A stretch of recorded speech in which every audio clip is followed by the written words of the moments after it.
Welcome back, ladies and gentlemen. So today, we're going to take a look at a case where the perpetrator in the case didn't confess and was found later, after several interviews, to be the actual guilty party, went through a trial, was sentenced, went to prison, had the sentence overturned, then was resentenced. Then, after he was resentenced, had still maintained his innocence for quite a few years.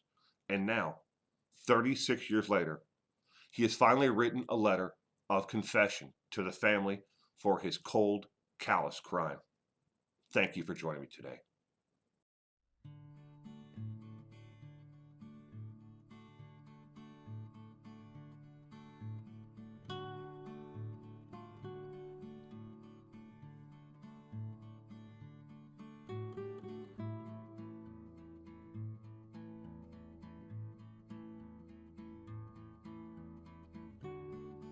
Convicted killer confesses to pleasant murder of classmate 36 years after the fact.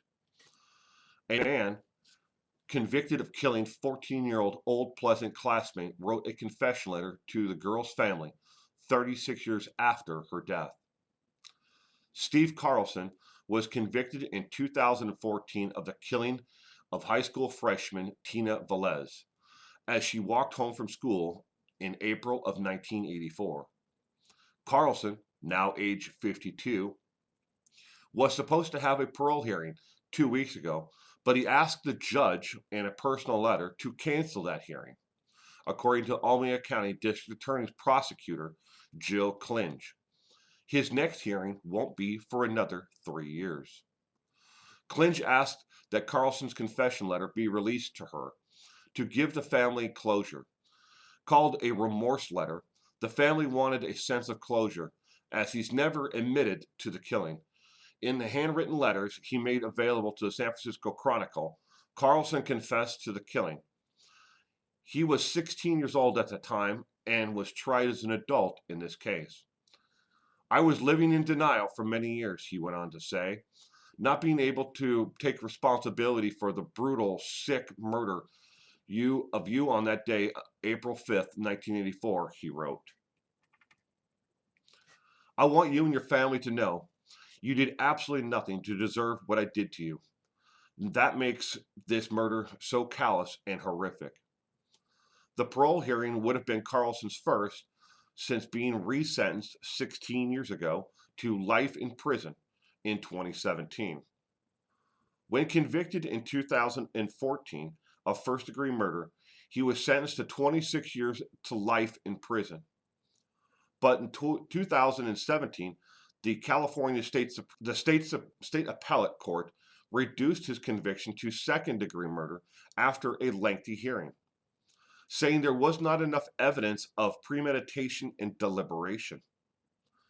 Tina was walking home from Foothill High School and taking a shortcut through a field that she had taken many times before on April 5th, 1984, when she was attacked from behind and stabbed 44 times and left for dead.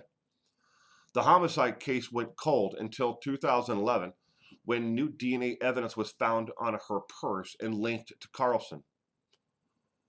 Carlson was a drug addict in Tina's freshman class, but had little interactions with her, according to evidence from the trial.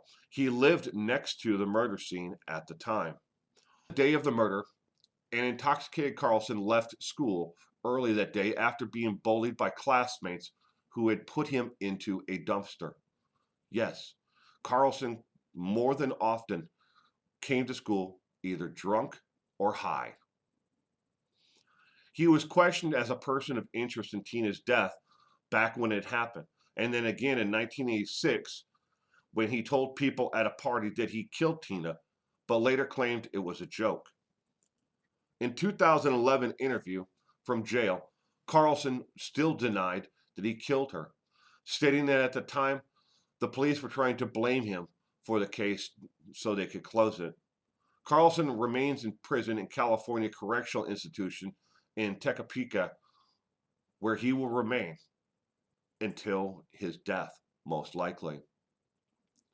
Again, his next parole date isn't for another 3 years. And now, with the complete confession and the fact that he has shown no remorse for any of the crimes that he committed that day or before this, he most likely will be denied parole when he comes up in 3 years. Steve Carlson is a cold, sadistic killer.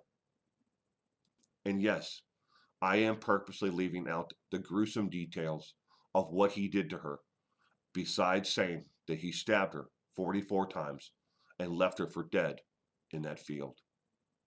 Because anything beyond that is too horrific and is not needed. Thank you, everyone, for joining me today. And you stay safe out there.